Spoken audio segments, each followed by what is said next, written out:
Bonjour, dans ce cours numéro 4, destiné à la méthode TRIZ, pour aller plus loin, nous allons aborder trois notions importantes dans l'application des méthodes. Il s'agit de la notion d'idéalité, d'utilisation des ressources et d'inertie psychologique. Comme nous l'avons vu, l'idée directrice de TRIZ, c'est qu'elle permet de dépasser les limites humaines suivantes. Une limite de notre connaissance individuelle en ayant accès à la connaissance contenue dans l'ensemble des brevets, une approche de résolution non structurée qui est remplacée par une approche de résolution plutôt structurée, qui nous permet de dépasser des contradictions techniques, et tout en essayant de limiter les ressources utilisées et de dépasser la notion d'inertie psychologique que nous verrons plus tard. Je vais commencer par vous présenter une approche de ce qu'on appelle l'idéalité. Un produit idéal, c'est un produit qui réalise la fonction par lui-même. Le produit idéal n'existe pas, mais on peut s'en rapprocher. Par exemple, vous connaissez sans doute les fours auto-nettoyants, dits fours par pyrolyse, qui, en chauffant à 300 ou 400 degrés, permettent de brûler les graisses et qui ne nécessitent pas d'autres ressources que les ressources déjà existantes dans le four. De la même manière, on a accès à des filtres auto-nettoyants et puis on voit apparaître aujourd'hui des recherches qui permettent d'envisager des composites dits auto-réparants. Cette photo représente des petites billes encapsulées de polymère à l'intérieur du composite qui, lorsque le composite va être endommagé, libère la résine. Cette résine va, en polymérisant, permettre de renforcer le composite endommagé et éviter une rupture prochaine.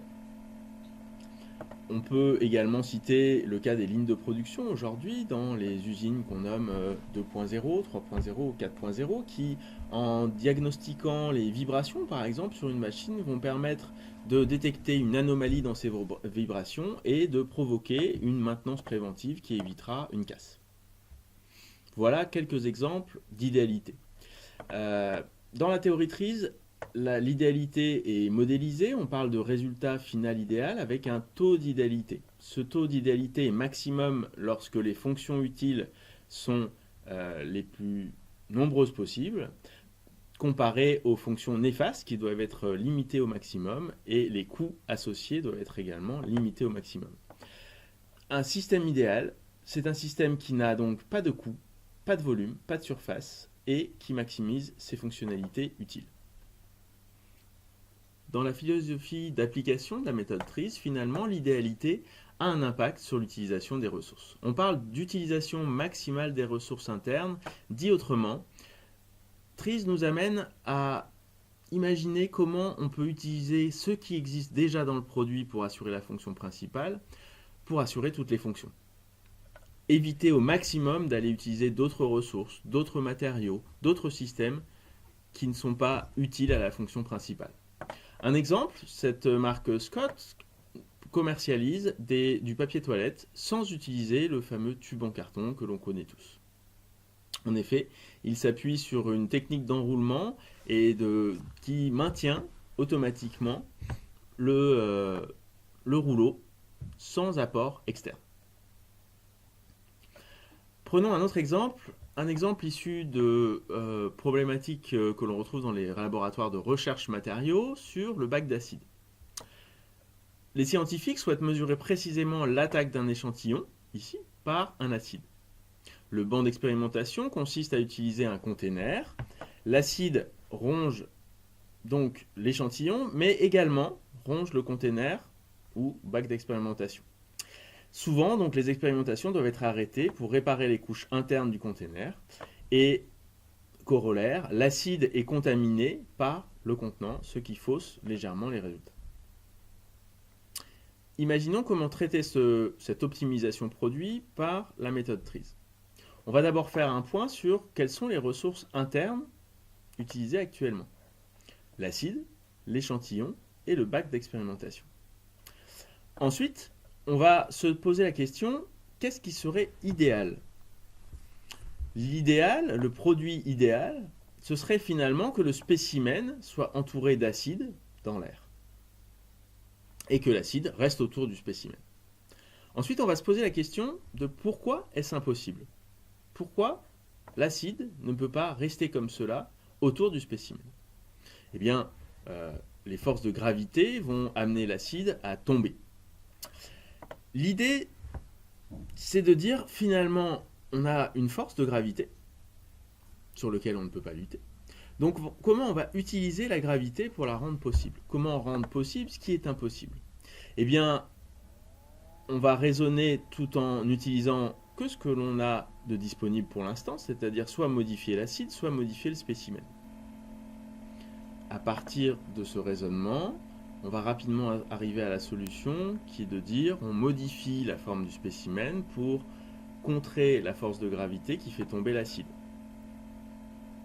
Résultat, on va obtenir cette solution idéale ou quasi idéale qui consiste à utiliser au maximum les ressources internes. On élimine ce qui est inutile, on utilise les ressources déjà présentes et on utilise les ressources d'énergie gratuites avec une géométrie adaptée. Ce qu'on appelle ressources d'énergie gratuites, c'est les énergies disponibles données par la Terre ou notre environnement proche. Ça peut être la gravité, l'affinité de l'acide ou d'autres énergies gratuites dans d'autres contextes. Voici donc la solution quasi idéale et voici la nouvelle solution adoptée par les laboratoires de recherche concernés. Premier exemple de solution quasi idéale. Le spécimen assure donc lui-même la fonction contenir. On utilise au maximum les ressources internes et on utilise les ressources d'énergie gratuites. Vous avez compris la notion de solution idéale? Alors, regardons ce que ça peut donner sur d'autres objets ou développement de produits. Prenons un exemple d'objet de la vie de tous les jours. La cuillère. Qu'est-ce que serait une cuillère idéale selon la méthode TRIZ? Eh bien, dans certains cas, la cuillère idéale peut se transformer en pas de cuillère. La cuillère idéale, c'est celle qui n'existe pas. Pas de coût, pas de volume, elle maximise les fonctionnalités de mélange et elle utilise les énergies gratuites disponibles dans l'environnement. Vous en doutez? Eh bien, regardez ces deux exemples. Premier exemple, PegTop Mug, développé et designé par Anna Gavrilova.